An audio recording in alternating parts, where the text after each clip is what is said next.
Testing. 1, 2, 3. Hello, ladies and gentlemen. It's your boy G. I figured I'd hop on to discuss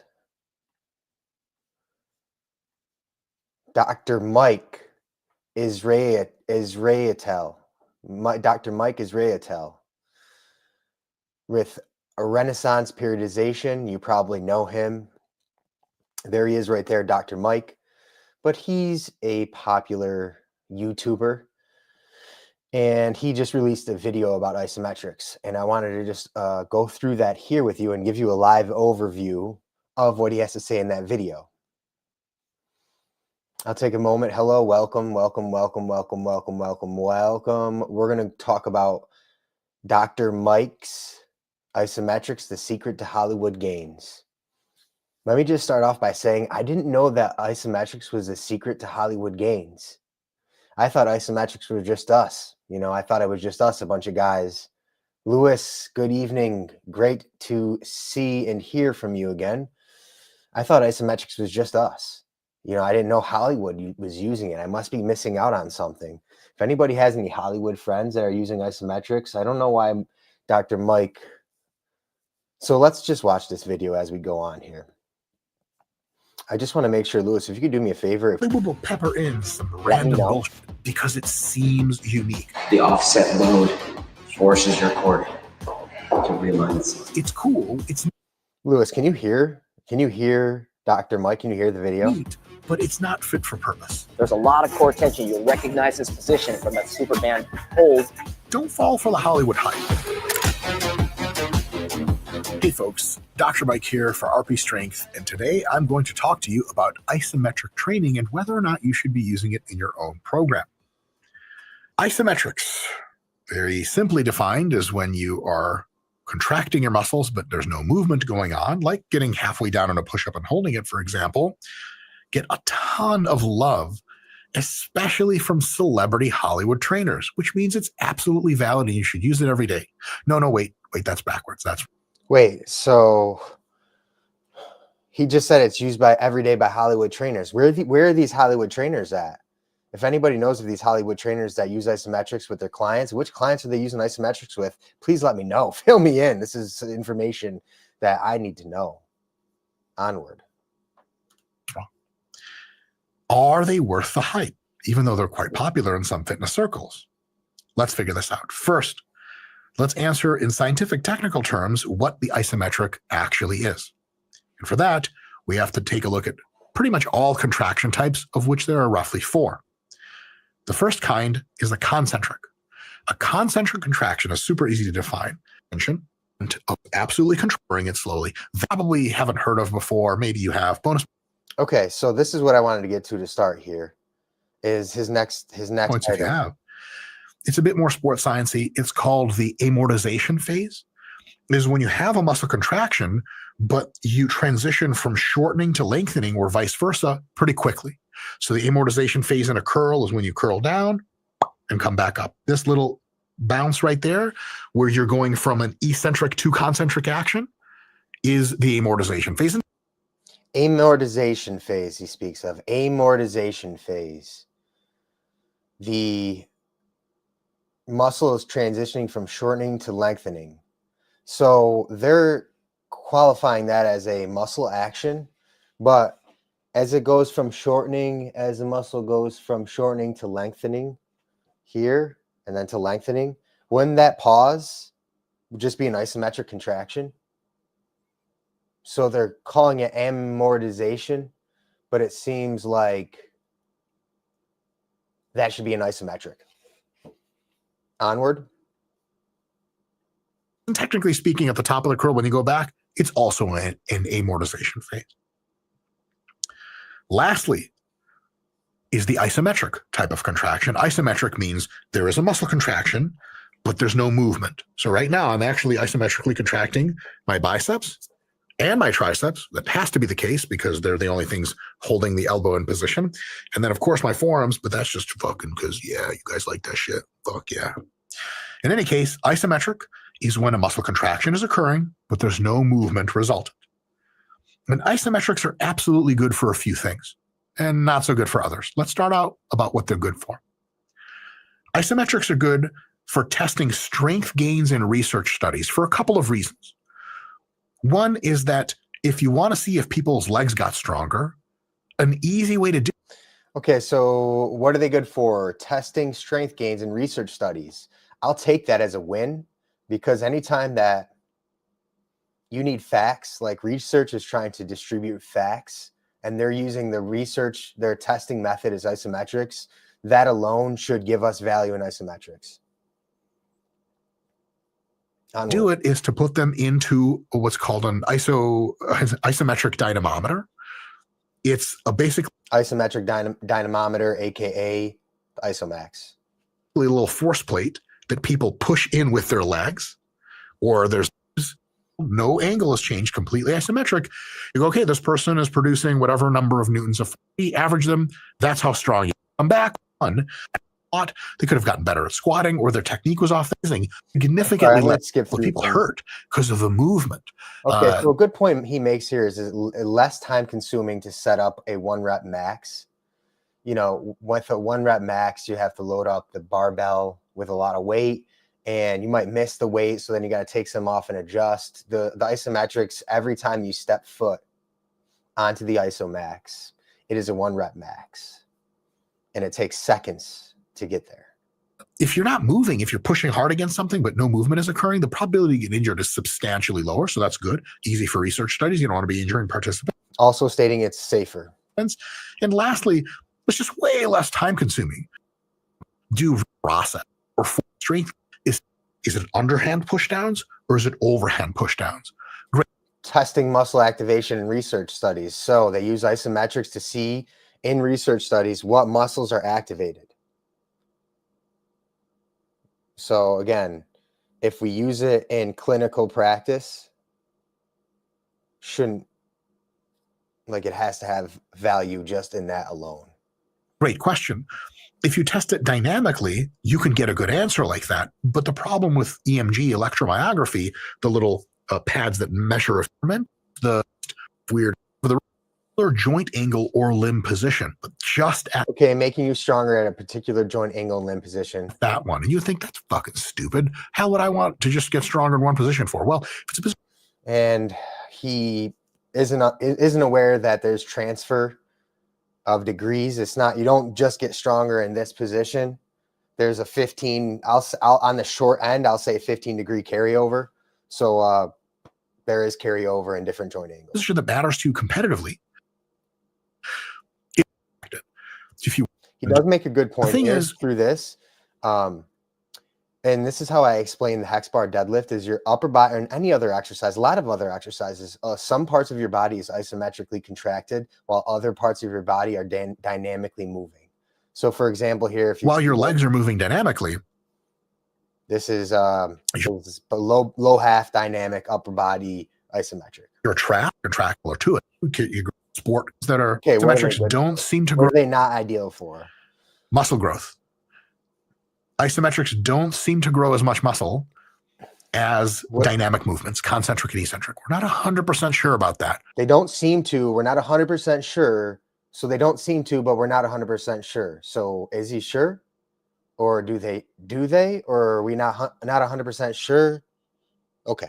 But signs point to it's not the ideal way to train for getting jacked, which means it's a shitty way to train because getting jacked is the only reason we want to train people. I want to also add that Dr. Mike brings humor to fitness, which I can get behind, but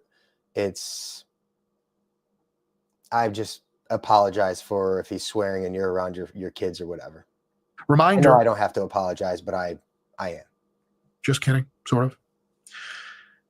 Definitely, isometrics are not the ideal way to train for gaining dynamic strength, movement strength. You want someone to be able to take a really heavy metal ball and throw it as high as they can. You can do isometrics till you're blue in the face, and they will help a little bit get you overall muscle strength. But training the movement, well, means training the movement. So if you're going to have someone doing something dynamic, like an athlete, isometric training is kind of at the bottom of the list. Okay. let's discuss there. There's two things to point out here. He's talking about specificity of a skill and doing that skill. He was saying, like, if you're throwing a ball, to get better at throwing the ball, you have to throw the ball. And I completely buy into that 100%. And so my rebuttal to that is, if you're an athlete, practice your skill.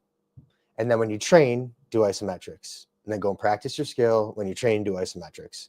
And then he said that if you want to try and throw a ball, it's a dynamic movement, and you can do isometrics till you're blue in the face, but it's not going to make you stronger at throwing the ball. But for me, any movement around a joint, any power or torque generated is from an upregulation of isometric tension until there's enough tension there to create movement at the joint and torque at the joint. So if you can contract your muscles isometrically really fast and strong, just through that contraction, your muscles are going to move upon the limbs. And then once you begin to move, momentum takes care of itself and your muscles don't have to be engaged throughout that rest of that process. But here you need to gain tension. And then once you start moving, you release tension. So there's an upregulation of isometric tension until you get enough power to move the joint upon the axis. And from there, however much force you generated there, momentum takes it through inertia. All right, so I don't want to get too... Which is funny because a lot of sport athletes will use isometrics in the gym because they get trained by people who, well, just don't really know things nearly as well as they should. Another not so good use of isometrics is for gaining strength at all joint angles in a range of motion. For example, if you train isometrics for Brazilian Jiu-Jitsu and you're training to make sure to push against the bar that's trying to fall on you as hard as possible, let's say you put 400 pounds on the bar, you put the pins back into I'm going to move forward guess here what? because I just discussed the transfer of range of motion at different joint angles. Every single power force. Power development. Be clear about them. Okay, he makes a good point. Isometrics are not ideal for training power. Power is force times velocity. Isometrics let you generate a ton of force. What is the resultant velocity? It is zero by definition. How are you going to take half a variable out and expect to get better at that thing? That's not the way it works. Force times the velocity equals power, and you're taking velocity out of the equation when you're doing isometrics. That's the best point he's made, and I've considered that before. But velocity comes from power and tension development. So tension development can be gained through isometrics. So in velocity, I wonder if that's partially skill development. So, okay, you take velocity out of the equation, and are you able to generate power still? That's an interesting point, and I wonder if you guys are understanding what I'm saying, what he's saying.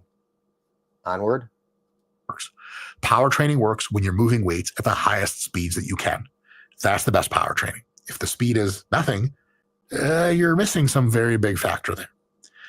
Speed development is also, isometrics are not good for that. Why? Because speed requires a velocity. Do not express your velocity. You can't really be directly training speed. Now, there may be some ancillary ways to work isometrics into various programs, but as a general tool, not the best for power or speed. Okay, just to touch on that really quick. Speed development. If we're improving our body's software by doing isometrics so that we can activate more of our nervous system to fire more motor units, with that alone, wouldn't we just become faster? Like, say, for example, you upgrade your laptop, your MacBook, you have update on it, and all of a sudden everything just starts moving faster because the software has been improved and some things are streamlined. So when we're doing isometrics, we're able to contract more of our motor units. So wouldn't that alone make us faster? Onward. And isometrics are not the best for injury risk reduction. Injury risk reduction is, again, almost by definition, you have to be used to every single joint angle and getting really challenging forces applied through every single joint angle. So when you go out in the world and you slip on the stairs a little bit, or you get tackled in a weird way, or the weights go when they should have gone on you, because you're strong through the dynamic range of motion, you're going to be resilient to injury much more than if you're really strong at exactly 47-degree knee angle. And anything shy of that or north of that, it's just not going to work. You're really kind of out of your depth.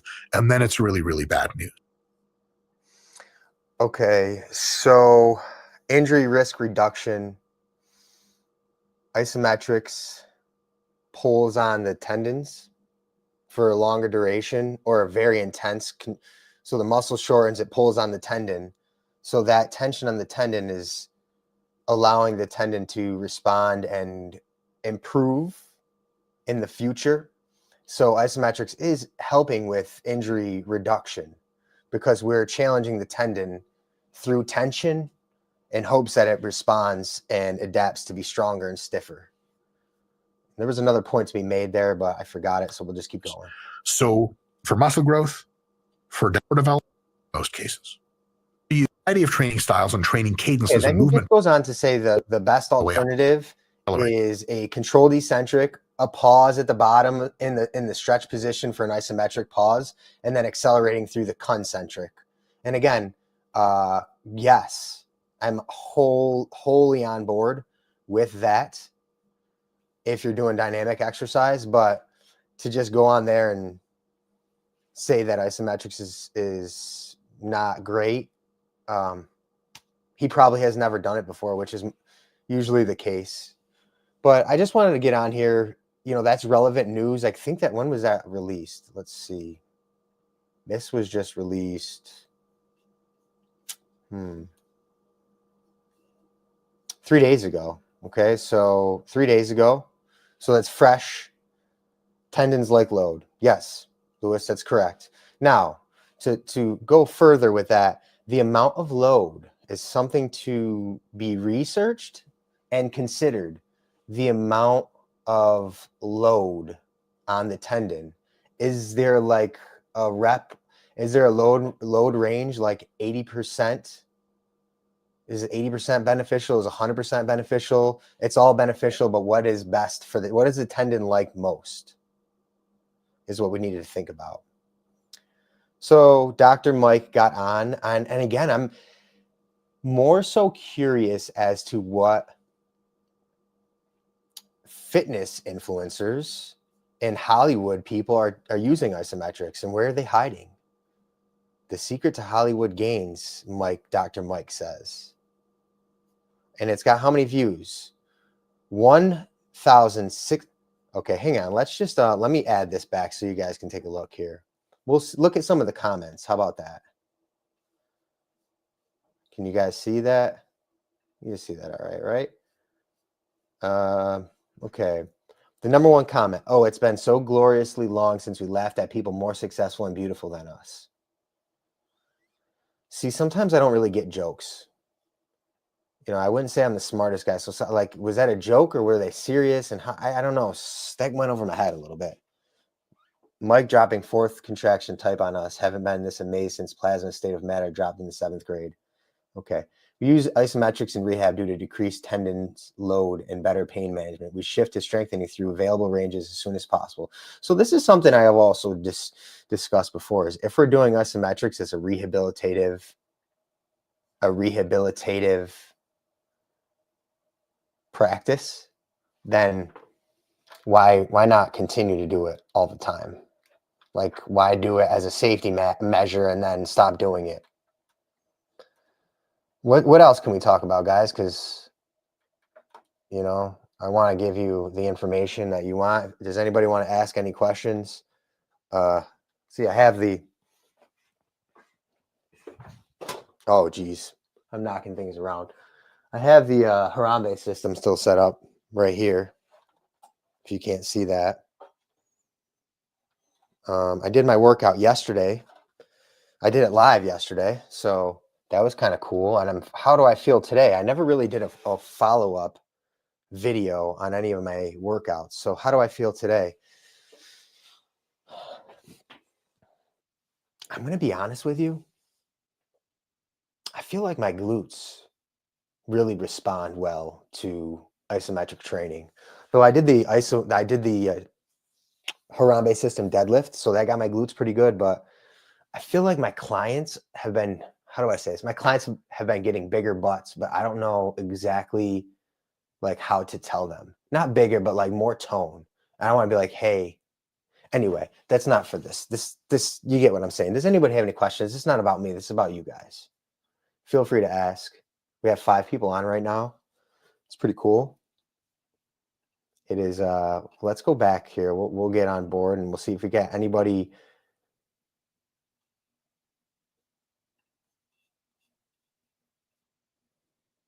Okay, so this guy goes on.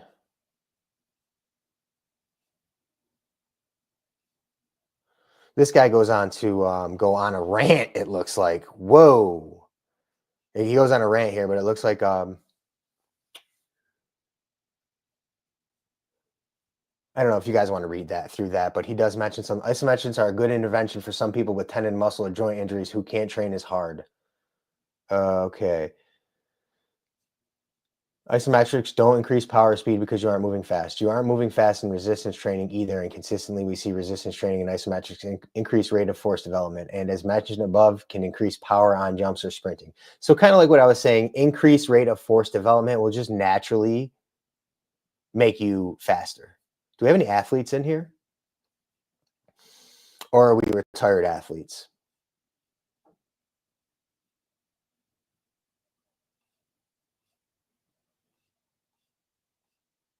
All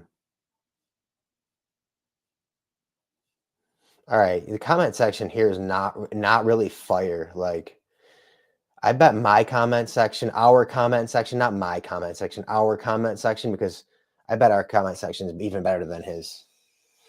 And he's got 6,755 million followers. I think that's all I wanted to discuss for today, because I felt like that was okay. So any news is good news. No, that's not how the saying goes. All news, nope. All advertisement is good advertisement. Bad advertisement is good. How does the saying go? You guys know how the saying goes. What I'm trying to say is that all clicks are good clicks for isometrics, even though in the past couple of weeks, there's been multiple different YouTube channels that have been commenting on isometrics, which is a win for us. However, it hasn't been in the best of light. But that's okay, because as long as we're getting the SEO out there and the eyes to isometrics, whether good or bad, I think it's a net benefit for the people like me and you. But I guess it doesn't really matter what everyone else is doing, as long as we're doing the isometrics, as long as you're doing the isometrics. I guess it doesn't matter who else does them, really. Because once again, this is about me and this is about you, but less about me and more about you. And I hope that you can take some of the information I have provided and throughout my YouTube videos and applied it to your exercise to make exercise sustainable for over the long term. Otherwise, if you just took the time to find this entertaining, that to me is also a longevity tactic, is just to find some good entertainment, to spend your time with some good entertainment. And with that, if you guys have anything else to say, I will close out and be on my way, finish my night. Is tonight Sunday? Tonight's Sunday. Tomorrow morning, let's just go through quickly. I'll go through my clientele tomorrow. Okay, first workout 6 a.m. I've been working with a gentleman who just does workouts with me twice per week, and he does a calorie deficit, and he's lost 10 pounds, and we do 50 to 75% isometrics, 25% dynamic. So I should do a video about how isometrics burns fat. But I have this golfer who I've been working in isometrics a lot with him, but now it's the winter time here, so we're not golfing here. So I'm curious to see how his body responds once he gets back on the course. One thing I want to note is if he does hit the ball a little bit longer, or just the way that we moved his swing around a little bit and added in isometrics, if he has more strength and stability, he still has to work on control. So he might gain some power in the offseason. Now he's got to get back above the ball with the club in his hand. And now he's got to work on control and hitting the ball straight, because no matter how far you hit it, if it's not straight, you ain't going to be playing good. And then I have a college baseball player who I'll do isometrics with. Probably tomorrow we'll do the IsoFit and the IsoMax. The IsoFit, though, the time goes by so fast. You got to hit the whole body, and each minute is one exercise. And before you know it, you turn around and 10 minutes is already done into the workout, and you still got to go, do the upper body and the core. If anybody has an IsoFit, or if you want me to put you through a live Zoom workout, let me know. I can get you set up there. 30-minute session. You just log on to Zoom. I'll take a look at the tools you have, and I'll put you through a workout, give you some feedback. If you want to just send me some videos of your workouts, whether that's isometrics or dynamics, I can give you some feedback there. Maybe talk you through some intensity or maybe some sequencing. For example, a lot of the times I feel like people are redundant in what they do. Like if you're doing some sort of chin up, don't do a pull down, So sometimes you don't catch the details of your own workout, and I'll be there to provide that information for you. I don't know. It's too bad that, that you guys don't take this time to ask any questions. Let me see if there's any questions that were asked to me throughout the day.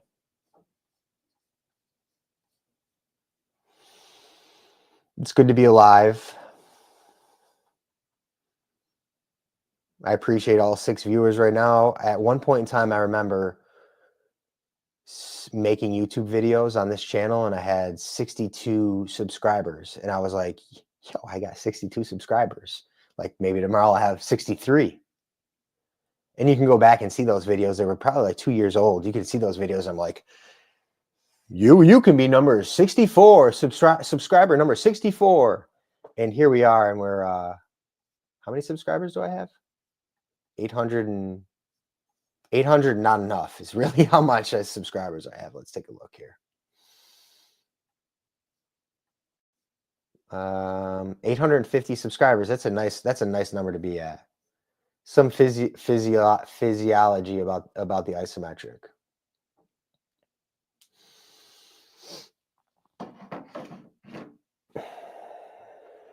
Okay, I'm just curious, like how much people here know about isometrics. How basic do I have to go? How in depth do I have to go?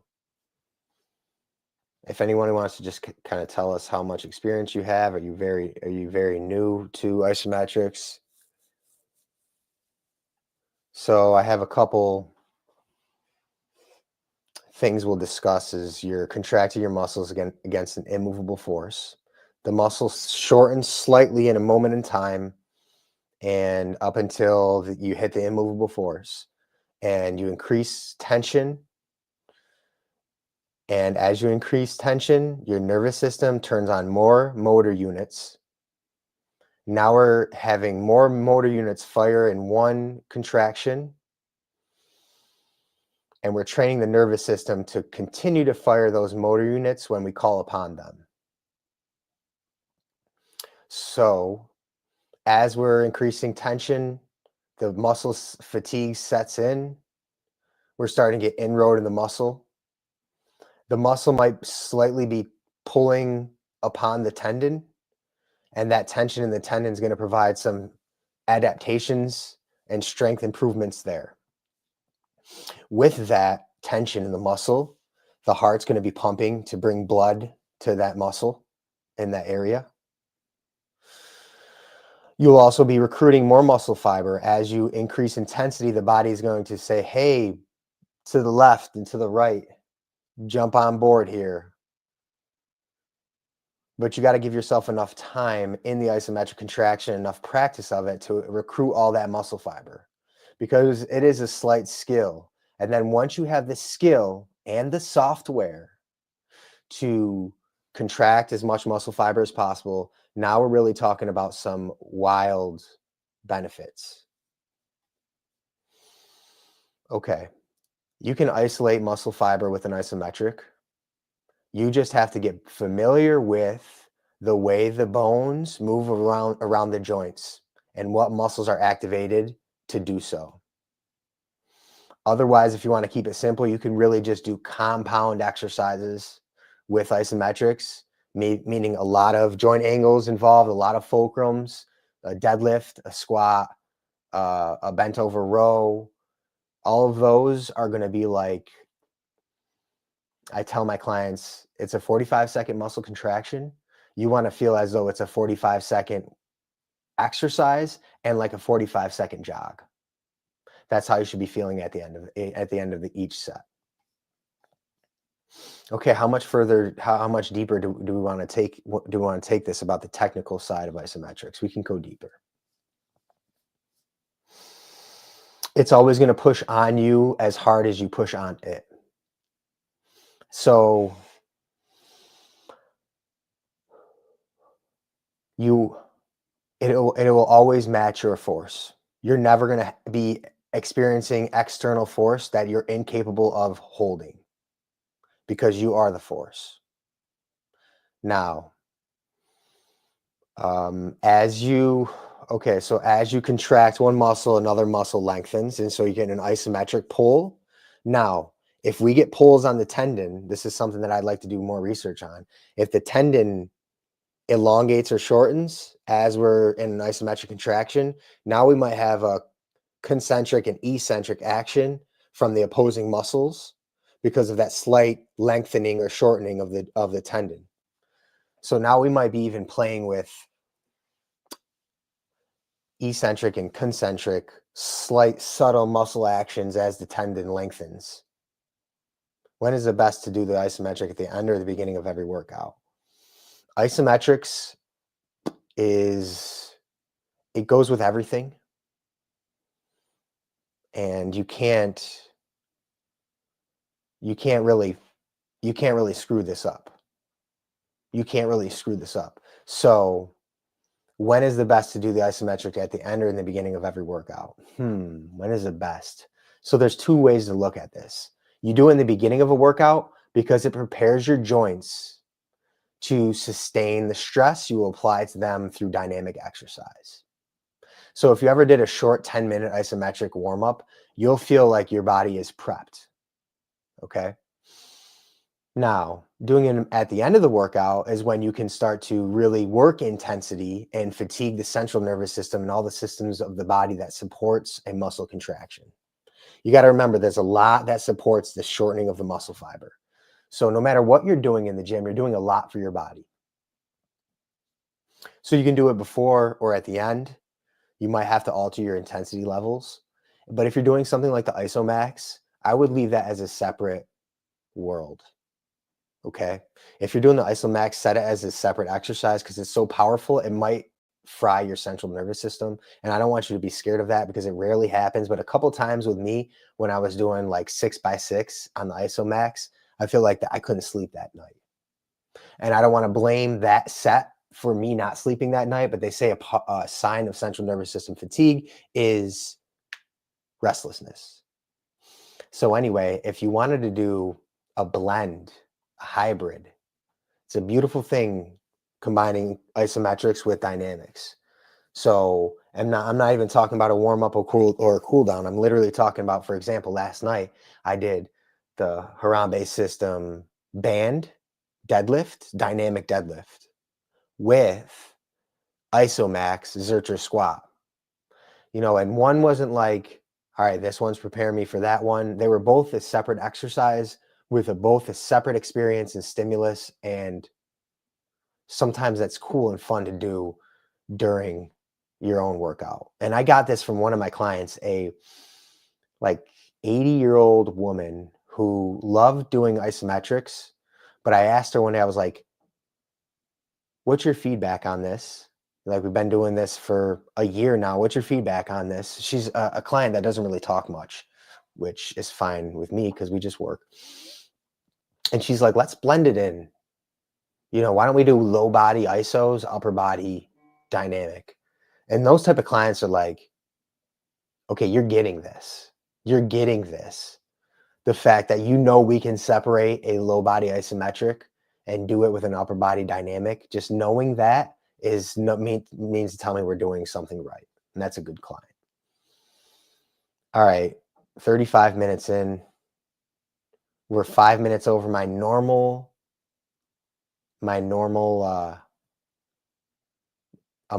allotted amount of time. We're 6 minutes over. Normally I close out with some music, but I think that YouTube is not letting me play music, so it like cuts me out, which is a little bit disappointing here because, you know, why not close out a live with some Led Zeppelin? You know what I'm saying? But YouTube seems to be, they're on my case. The feds are on me. The YouTube feds are on me for playing music that's not mine. And I get it. I completely understand it. So if you're new here, like and subscribe. I'm going to get out of here. I hate to leave any of you sitting here by yourselves, but you got to sometimes know when to leave the party. I had a friend that he was notorious for not knowing when to leave the party. And we'd take him places and he'd end up making friends with the owners of the house. He ends up staying there till 3 o'clock in the morning. We don't know where he's at. You never want to be that guy, and I don't want to be that guy. So I'm going to close this out of here ASAP. I feel like I've overstayed my welcome. I got to finish out my night. Tomorrow starts a new week of new opportunities. You do the best that you can do. You try to win in this thing called life. And tomorrow's just a new game, a new opportunity to do so. Thanks. I'm G. Like and subscribe. Over and out.